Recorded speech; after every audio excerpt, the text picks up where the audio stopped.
My name's Leonard Kozianski. I'm an artist. This is my studio. Welcome to my studio. This is where I work, where I paint my pictures.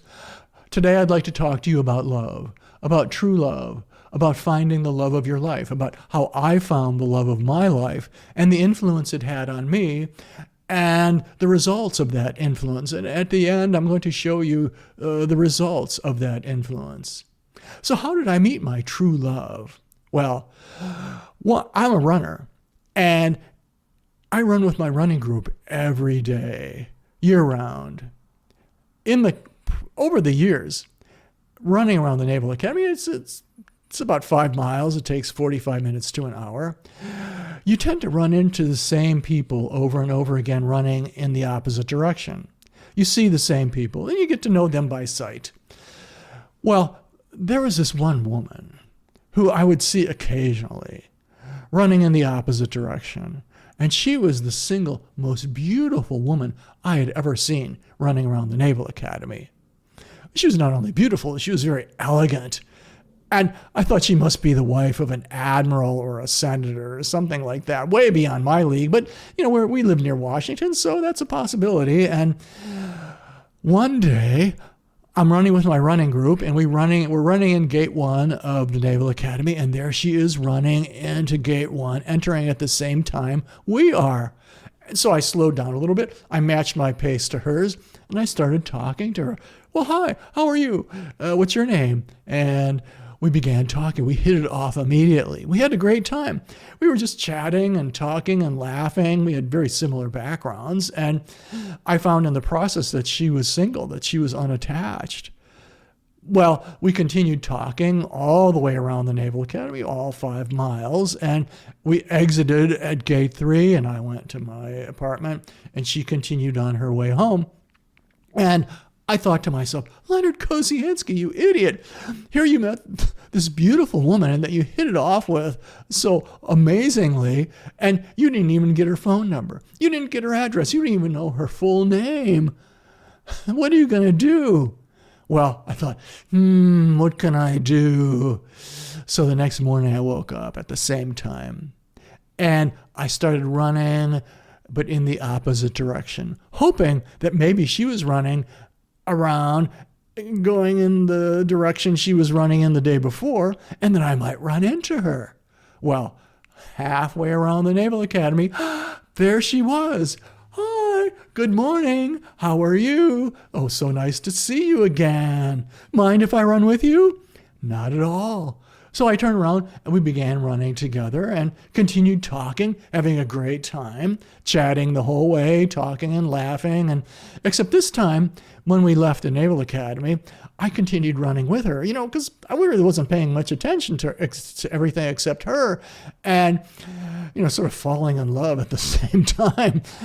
So I just continued running with her until we got to her house on Granville Avenue. And she said, well, this is my house. And would you like to come in for a glass of water? And, oh, okay, I'll do that. So I walked in and we had a glass of water and I invited her out for dinner. So we went out to dinner that night to this Italian restaurant. It was very nice. We had a great time. But as we were driving home, it seemed a little awkward, a little strained. And as I walked her to her front door, it seemed a little strained, a little stiff, a little awkward. And I thought, I probably won't ever ask her out again because we're just not quite hitting it off totally anymore. And so I said goodnight and turned around and started walking towards my car. And I said, Leonard Kozianski, that's the most beautiful woman you've ever seen, that you've ever been out with. You just turn yourself around and go back there. And so I turned around and went back to her and I said, you are the most beautiful woman that I've ever seen running around the Naval Academy. And you're just amazing, an amazingly elegant woman. Well, she gave me the biggest kiss in the whole wide world. And we started to date. We continued to date and eventually got married. And I moved in to her house on Granville Avenue. She was the love of my life. And she had, I set up a studio in that house. And I painted many paintings there. Some of the best paintings of my life I painted in that house on Granville Avenue while I was living with the love of my life, my true love.